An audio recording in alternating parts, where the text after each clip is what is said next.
Halo guys, Welcome to the Pakcik. Jangan lupa nonton video ini sehingga habis Dan terus mendukung channel ini.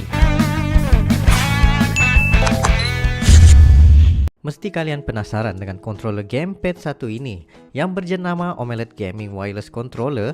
Bukan sahaja desainnya yang imut tetapi mempunyai RGB dan bisa digunakan ke semua platform termasuk Nintendo Switch, Android, iOS Apple dan juga komputer.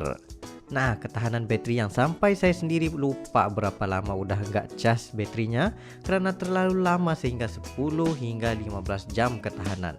Nah, dapatkannya di Lazada atau Shopee berharga sekitar 500.000.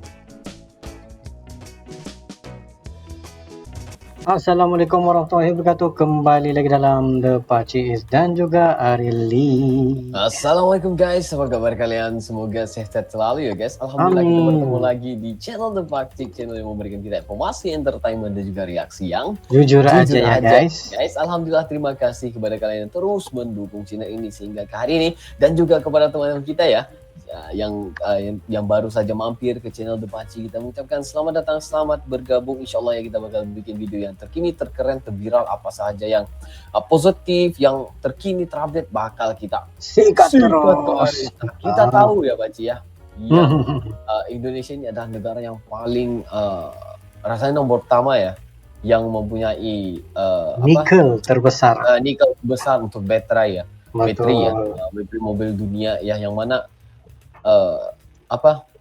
raja baterai lah ya. Sekarang ini digelar sebagai raja baterai ya, karena itu banyak pabrik-pabrik mobil ya yang memang banyak di Indonesia. Ya kamu tahu juga ya kan, kita datang ke Jakarta itu kita diberitahu Toyota ya. Iya betul. Kalau nggak salah. Ya nggak salah ya, dengan Yamaha nggak silap aku ya. Dua ini adalah brand yang terbesar yang ada di Indonesia. Iya benar. Wah, luar biasa sekali guys. Jadi guys, gelaran itu kita simak di dalam channel Info Awi Bisa. Iya, jadi gimana itu? Judulnya itu Indonesia Raja Baterai Mobil Dunia, pabrik foil mobil listrik terbesar di Asia Tenggara. Wah, Halo teman-teman semuanya. Indonesia terbukti menjadi raja, khususnya nih ya, raja penghasil baterai kendaraan listrik. Dan Betul. ini bukanlah omong kosong belaka. Dukungan-dukungan untuk menjadi Indonesia sebagai raja baterai kendaraan listrik atau electric vehicle itu sudah tampak di depan mata saat ini. Yang pertama nih, Indonesia melalui program hilirisasinya sudah mampu menghasilkan nikel sulfat atau bahan baku utama penyusun prekursor kadota baterai kendaraan listrik.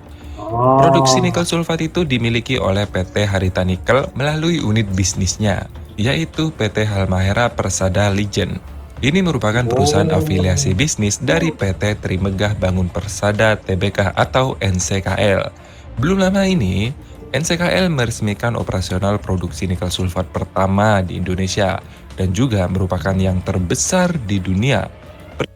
wah, yang terbesar di dunia ya guys ya. Yes, siapa sangka kan memang ini ada di Indonesia dan ianya terbesar guys. Benar. Lanjut. Resmian operasi produksi nikel sulfat dengan kapasitas 240.000 ton dilakukan di kawasan operasional Harita Nikel di Pulau Obi, Kabupaten Halmahera Selatan, Provinsi Maluku Utara. Pabrik nikel sulfat. Oh, Pakcik, maksudnya ini bakal dilakuin di sebuah pulau ya. Ini kita baru tahu nih guys ya, tempat nikel ini berada ya. Mungkin disebabkan ya satunya sumbernya di sana, jadi mereka pun membuka kilang di sana juga untuk memudahkan transportasi. Luar biasa guys, satu pulau guys tempatnya guys ya. Betul. Sulfat berdiri di Pulau Obi diklaim akan menjadi pabrik pertama di Indonesia yang memproduksi sekaligus menjadi yang terbesar di dunia. Dari sisi kapasitas produksi, ekspor perdana yaitu sekitar 5.580 ton nikel sulfat yang dikemas dalam 290 kontainer telah dilakukan pada 16 Juni 2023. Faktor yang kedua, pabrik tembaga atau fasilitas pengolahan dan pemurnian smelter tembaga menjadi kadotan tembaga milik PT Freeport atau PT FI di kawasan JIIP Gresik, Jawa Timur. Sampai pada Juni 2023 ini, progres pembangunan pabrik tembaga sudah mencapai sekitar 70,6%. 70%. Pabrik tembaga yang digadang-gadang sebagai Banyak, smelter guys. single line atau satu jalur terbesar di dunia. Ya, Robby guys, sudah tadi nikel yang untuk buat baterai. Sekarang guys, tembaga lagi, Pakcik. Dua, Wow. Iya. dua dalam industri pembangunan yang penting, guys. Ekonomi, sumber utama. Oh. Ini diklaim mampu menyerap konsentrat sebanyak 1,7 juta ton per tahun. Nantinya, produk kadotan tembaga ini yang dihasilkan mencapai 600.000 ton per tahun. Selain menghasilkan kadotan tembaga, smelter ini nantinya akan menghasilkan produk sampingan, diantaranya produk yang terkandung dalam lumpur anoda, yakni emas dan perak murni, sebanyak 6.000 ton per tahun. Emas. Wow. Emas Lepas dan itu perak murni guys. perak juga, guys. Gila. Lombong utama di Nikel. sana. Selepas itu tembaga, Mhm. emas. Wah. Sumber alamnya luar biasa. Memang luar biasa, guys. Produk sampingan lainnya yaitu asam sulfat 1,5 juta ton per tahun. Serapan tenaga kerja di smelter anyar tersebut nantinya sekitar 150.000 pekerja, yang Nah, ini mana berita sebanyak baik ini. 98% Memberi merupakan peluang- tenaga kerja peluang asli pekerjaan. Indonesia. Di antaranya pekerja lokal setempat sebesar 50%. Faktor yang ketiga nih, yang paling baru nih ya, tanpa gembar-gembor nih. Ternyata perusahaan asal Cina, yakni PT Hialing Nova Material Indonesia, juga membangun pabrik foil tembaga nih di KIK JIIP Gresik, Jawa Timur. Tak tanggung-tanggung, brother. Pabrik foil tembaga ini juga diklaim menjadi yang terbesar di Asia Tenggara. Dua udah Pabrik guys. terbesar di Asia Tenggara. Dua udah guys ya tembaga. Tembaga ya ada dua sudah. Perlu diketahui, foil tembaga digunakan sebagai pengumpul atau kolektor arus listrik di kutub negatif anoda baterai kendaraan listrik atau EV. Pabrik ini elektrodeposit untuk kendaraan listrik bertenaga baterai litium. Pabrik ini dibangun dengan kapasitas 100.000 ton per tahun dan terbagi dalam 2 fase dan diperkirakan dapat menyerap tenaga kerja sekitar 1.920 orang. Presiden Jokowi menyebut adanya pabrik ini sejalan dengan cita-cita Indonesia untuk menjadi negara maju dalam 10-15 tahun mendatang melalui pembuatan baterai kendaraan listrik hingga mobil listrik. Sebab nih, permintaan akan produk tembaga bakal terus meningkat seiring dengan permintaan global akan produk mobil listrik. Namun nih teman-teman ya, semua kebijakan hilirisasi ini yang digaungkan oleh Presiden Joko Widodo bukan berarti tidak ada hambatan teman-teman. Pasalnya, Pasti ada. pihak Eropa selalu berusaha menghambat perkembangan kemajuan Indonesia. Pak Haji Erick Thohir Kenapa saya gimana? berbicara seperti ini? Seakan-akan Eropa kambing hitamnya. Enggak teman-teman, saya berbicara dengan data nih. Perlu diketahui ya, sebagai informasi nih untuk yang belum tahu. Berkaca pada kasus terakhir, sebuah lembaga monitor terbesar yang bermarkas di Amerika bahkan terang-terangan meminta kepada Indonesia untuk menghentikan kebijakan hilirisasi ini. Wah. Dana monitor Wah, Eropa ini guys ya. Masih Wah. lagi. Selepas kasus sawit ya, ini lagi mereka minta hentikan ya. Wah. Waduh. Wah. Pintar sekali Internasional ya. atau IMF ya tiba-tiba meminta pemerintah Indonesia untuk menghapus kebijakan hilirisasi. Ini sebenarnya tertuju pada larangan ekspor nikel.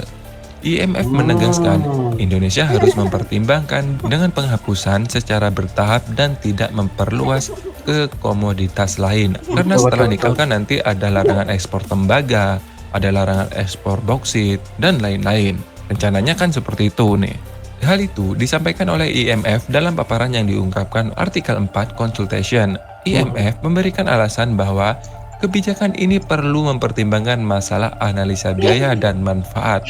Loh, nggak nyambung ya? Bukannya justru hilirisasi ini bermanfaat banget buat Indonesia nih? Iya benar. Nah, ternyata nih, IMF mengingatkan agar kebijakan hilirisasi ini menimbulkan rambatan negatif bagi negara lain. Maksud IMF ini baik untuk Indonesia tapi tidak untuk negara lain.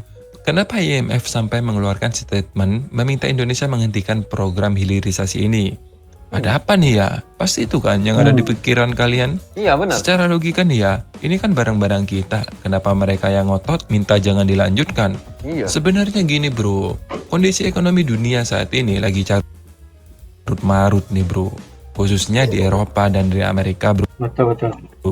Saat ini Eropa lagi krisis energi karena lagi ribut sama bapak energi di Eropa, yaitu Rusia. Sedangkan Amerika saat ini dapat masalah dengan dunia, di mana mata uang dolar sudah banyak tidak dipakai dalam perdagangan dunia atau dengan kata lain dedolarisasi. Nah, Jatuh. IMF meminta Indonesia untuk menghentikan hilirisasi ini supaya tidak menambah beban ke mereka. Ditambah lagi, Eropa kan sangat bergantung tuh pada sektor industri. Nah, sedangkan industri yang mereka produksi sangat bergantung pada logam-logam yang bakal di-stop untuk ekspor mentah oleh presiden kita nih. Jadi nih, jangan berpikir nikel hanya sebagai baterai kendaraan listrik saja bro. Ingat bro, semua produk yang ada bahan stainless itu membutuhkan nikel. Ditambah lagi nantinya tembaga nih, yang bakal juga di-stop ekspor mentah. Bayangkan tuh, berapa jumlah industri manufaktur yang sangat membutuhkan tembaga. Hampir semua produk manufaktur nih bro, butuh tembaga. Ya bisa dibilang 98% lah produk manufaktur dan elektronik itu butuh tembaga bro.